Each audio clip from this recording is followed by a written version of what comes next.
क्या चंद्रशेखर आजाद को देना पड़ेगा सांसदी से इस्तीफा? क्या चंद्रशेखर आजाद की जल्द होगी गिरफ्तारी?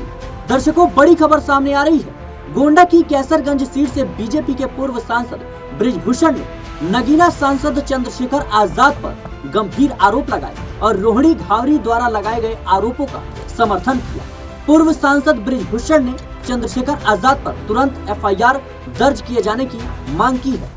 मीडिया से चर्चा के दौरान उन्होंने कहा कि इस मामले में सरकार को चुप नहीं रहना चाहिए। एक दलित बेटी की आवाज को दबाने की कोशिश नहीं होनी चाहिए, बल्कि उसे सामने लाया जाना चाहिए।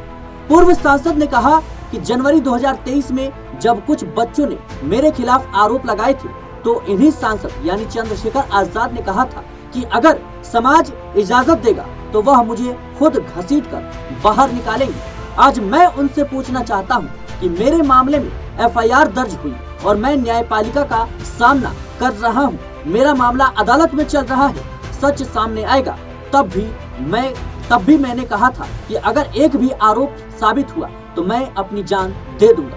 उन्होंने कहा कि अब मैं नगीना सांसद चंद्रशेखर आजाद से पूछना चाहता हूं कि अब आपकी वो हिम्मत कहाँ है? तब जाट बेटियों की बात कही गई थी और अब दलित बेटी की बात है। क्या अब वह मीडिया के सामने बोलेंगे?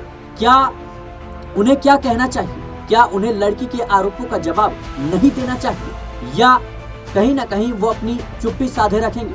बृजभूषण ने चंद्रशेखर पर दोहरे चरित्र का आरोप लगाते हुए कहा कि जब मामला जाट बेटियों का था तो वह खूब बोले और अब दलित बेटी की बात है तो वह खामोश है। बातों को कहीं ना कहीं रख नहीं पा रहे हैं, मीडिया से बातचीत नहीं कर रही हैं। उन्होंने सवाल उठाया कि क्या आप चंद्रशेखर आजाद मीडिया के सामने आकर जवाब देंगे?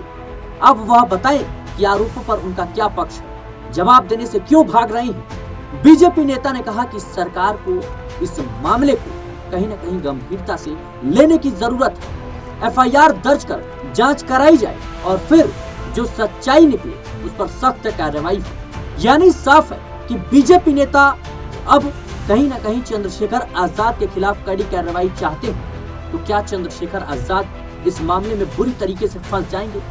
बृजभूषण ने कहा कि मैं यह नहीं कह रहा कि किसी को फांसी पर लटका दिया जाए, लेकिन सवाल उठाना जरूरी है। ये बेटी वंचित समाज से आती है, उसकी आवाज उठाना हमारी जिम्मेदारी है। बृजभूषण सिंह ने कहा कि अगर यह लड़की दूसरे समुदाय से होती तो अब तक सोशल मीडिया पर तूफान मच गया होता, तमाम मंचों पर तूफान आ गया होता, बवाल हो गया होता, मगर आज इसलिए चुप्पी है क्योंकि वह कहीं ना कहीं उसी समाज से है जो पहले से दबा कुचला माना जाता है।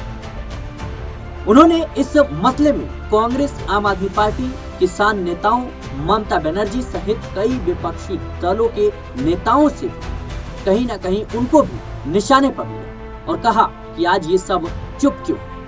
बता दें दर्शकों कि स्विट्जरलैंड की रहने वाली भारतीय मूल की डॉक्टर रोहिणी घावरी ने बड़ा आरोप लगाया। उन्होंने कहा कि चंद्रशेखर आजाद ने मेरे को धोखा दिया, मेरे साथ वो रिश्ते में थे, लेकिन उस वक्त मुझे इस बात की जानकारी नहीं थी कि चंद्रशेखर आजाद तो पहले से शादीशुदा है। उन्होंने मेरे साथ शोषण किया। जिसके बाद अब बृजभूषण कह रहे हैं कि उनके खिलाफ एफआईआर दर्ज कराई जाए और उनके खिलाफ कड़ी एक्शन ली जाए।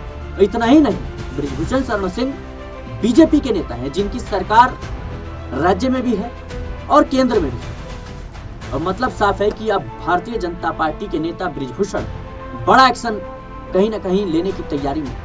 देखना होगा कि क्या कुछ ये पूरे मामले पर निकल कर आता है, क्योंकि रोहिणी ने साफ तौर पर कह दिया है कि अब मैं कानूनी जो कह सकते उपाय है वो मैं सोच रही हूँ, मैं कोर्ट जाऊँ। देखना होगा कि चंद्रशेखर आजाद को लेकर क्या कुछ होता हुआ नजर आएगा। फिलहाल के लिए इस रिपोर्ट में कई देश और दुनिया की तमाम खबरों के लिए बने रहें नेक्स्ट 9 के साथ।